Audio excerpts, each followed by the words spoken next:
Hello all, this is Dr. Yogitha, Lab Head Redcliffe Labs, Hyderabad.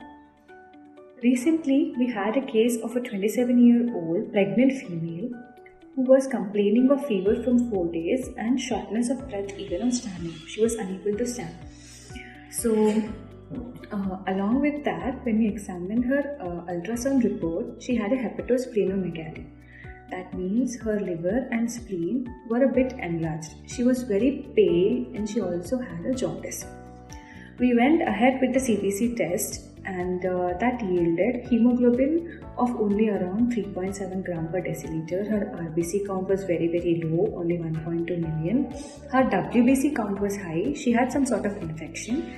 It was around 24,000 and her platelet was adequate. We went ahead to check the peripheral smear. There, along with the normal round-shaped RBCs, there were a few boat or a doubtful sickle-shaped cells. But there were very few. She had a transfusion just 2 days prior to coming and giving this sample. Along with that, there were plenty of target cells and many nucleated RBCs. So based on these findings, it was a hemolytic picture. So because of those doubtful sickle-shaped cells, we advised a simple test, that is a sickling test, to the patient, and the sickling test was positive. Within 10 minutes of starting the test, the RBC started to turn into sickle shape.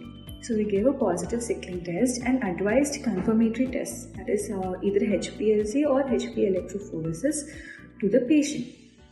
So this patient had a sickle cell disease. What is a sickle cell disease?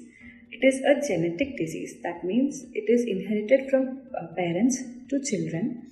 Here, there is an abnormal form of hemoglobin, that is HbS. Because of that, the RBCs are no more round. They become sickle or crescent moon shaped. Whenever there is some trigger, like an infection or stress or extremes of temperature, the round RBCs become sickle shaped and they become rigid.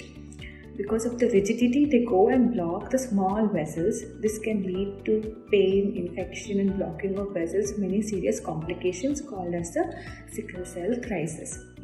So what should be done in case of a sickle cell disease?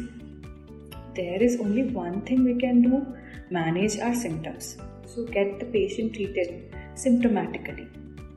So better stay informed and stay healthy.